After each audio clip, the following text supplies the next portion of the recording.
Two-man game, TMG, get the news fast, AMG, game of two boxes. Name two boxers that hit as hard as this. Yeah, we're cutting to the truth, no, there ain't no narrative. Eyes up on the cup this year, hear the stadium erupt this year. For my team, TMG.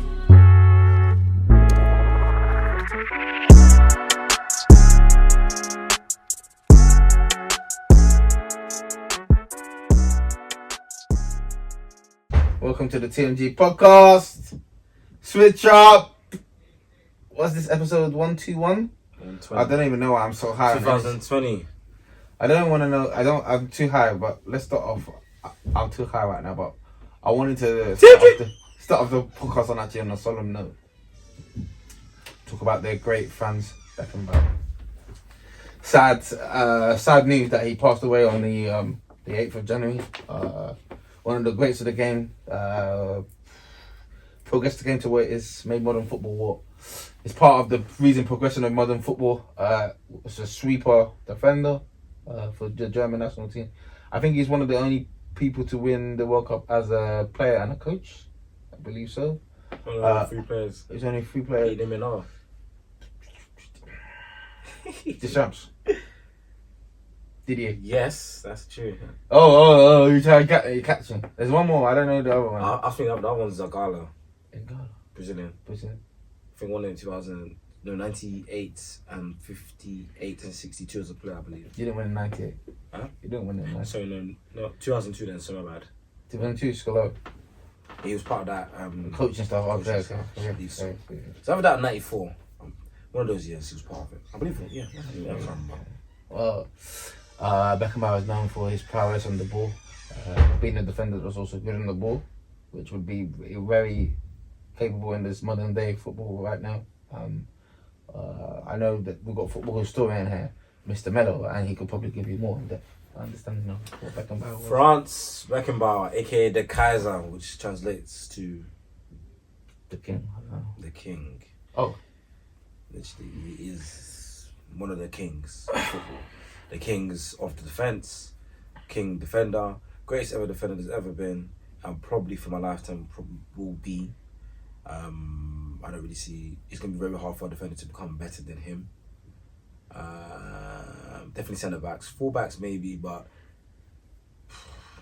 it's unlikely. I mean, his impact on the game, he's been the best player on World Cup winning teams, Euro winning teams, Champions League winning teams. Only defender to win 2 Ballon d'Ors. He transformed how defending's been viewed, as a libero sweeper. He started off as a midfielder, and that's probably why his qualities coming up with the ball were so effective and so good. Because I think I was even reading up earlier today, he played as a youth, played like wing and stuff. Which reminds me, there's one boy I trained actually used to play as a winger, and he's really good with the ball. His feet, you could see.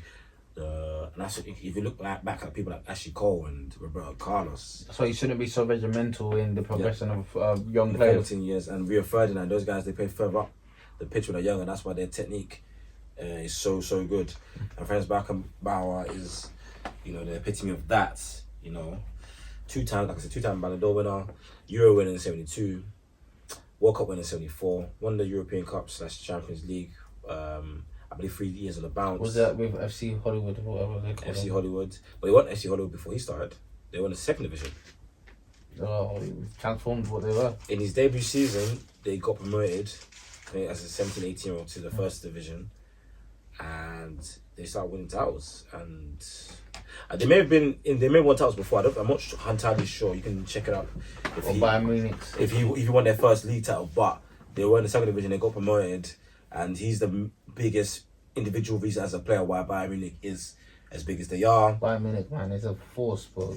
If you see the team who they're owned by, you will understand. And he's the biggest reason. Germany won a World Cup before him.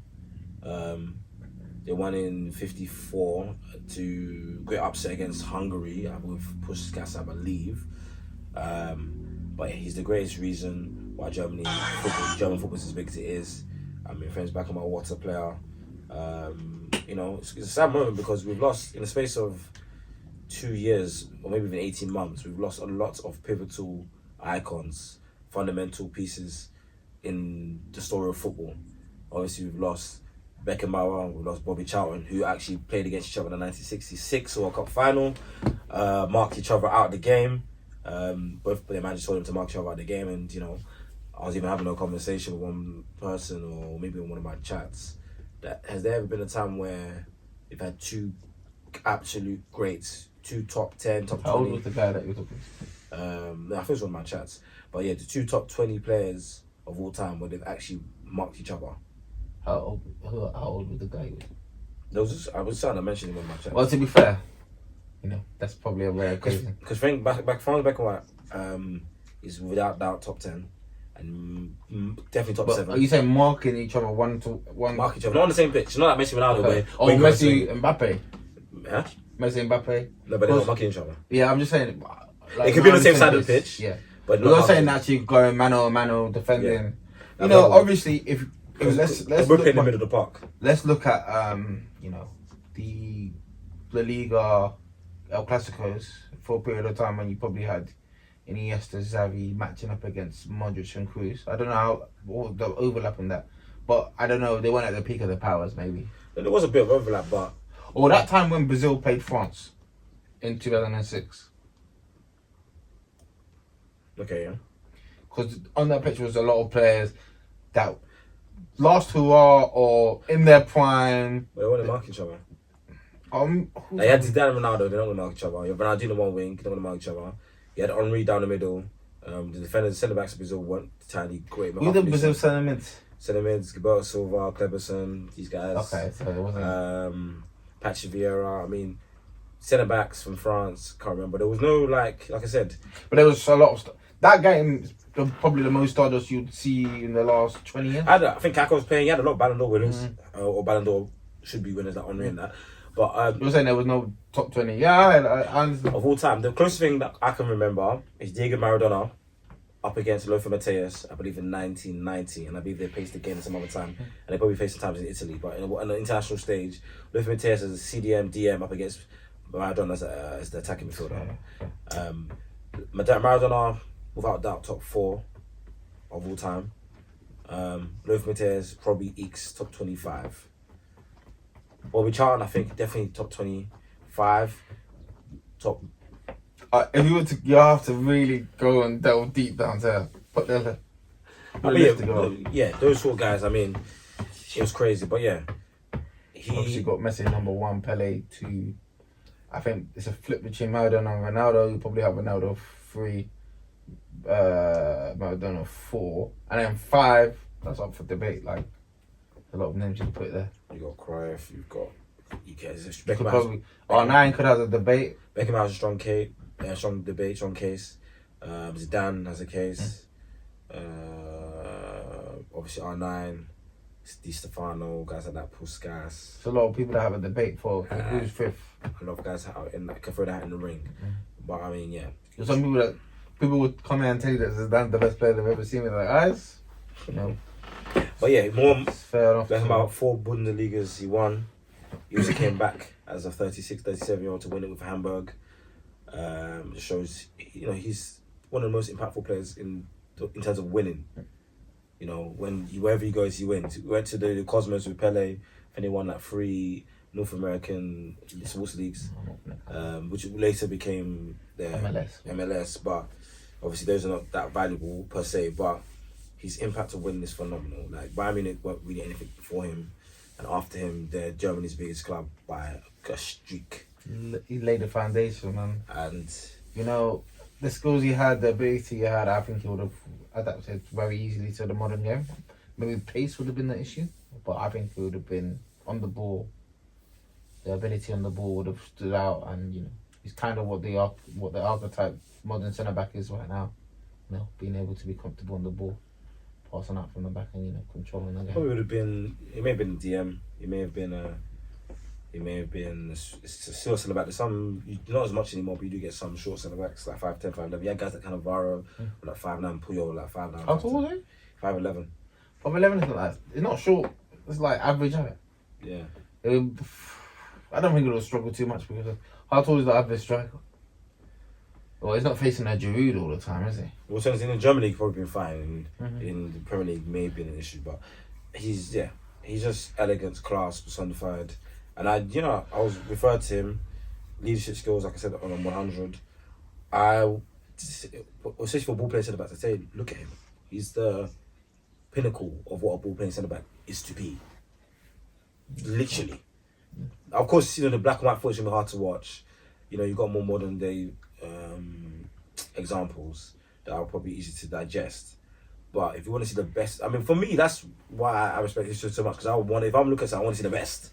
And if the best so happens to be 50, 60 years ago, then so be it. Why you hate Sergio Ramos? I'm going to look at it. Because Sergio Ramos is not good enough compared to Beckenbauer. He can't expect. But he's a winner, though. He's won. About winning. He's won. So he's a winner. He's also cost a lot of loss as well. But there's risk, man. He also has 30 red cards.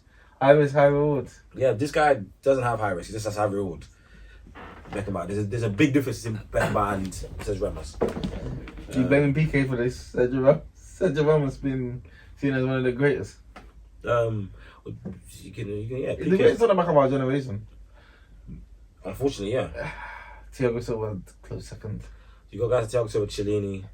Actually, I don't think Panucci's Company fell off. Terry, Ferdinand. Terry and Ferdinand, I think they're 2010s, but I heard one stat like Terry was like the UEFA top 11 player like 5 years in a row. Like, don't Terry was centre back. He did his thing. He just likes international success. If you really Ferdinand and Terry had international success, they could throw their hat in the ring. But yeah, I'm just checking it up now. Flipping one title before he came in 32. Did they win a title for 36 years? Yeah, I saw that. 1 in 32, and then they started winning titles again. I mean, got 32 winning again. That league has become a joke, man. He also won the title by Munich as manager. I mean, Mr. Beckenbauer, he's ingrained into that club, man. So it's a sad loss, man. He's just, we're losing a lot of the greats, man. Well, I think we lost one Brazilian. I can't remember what his name is. Recently, this week, 92 years old. I can't remember. Let me search. Brazilian, what was his name? But like I said, it's been a sad moment because we lost Beckenbauer, lost Bobby Charlton, lost Pele, and we lost Maradona. I think believe in the space of 18 months, and they're 3 top 10 guys all time, and Bobby Charlton has a case for top 20, strong case. Oh, Mario Zagallo. Oh, he's the one that passed away? Yeah. I didn't see that. He's the one. Both a player and a coach. I won a World Cup as well. Yeah. Man, well, I didn't see that one. That's pretty sad. He died in the Rio de Janeiro, yeah.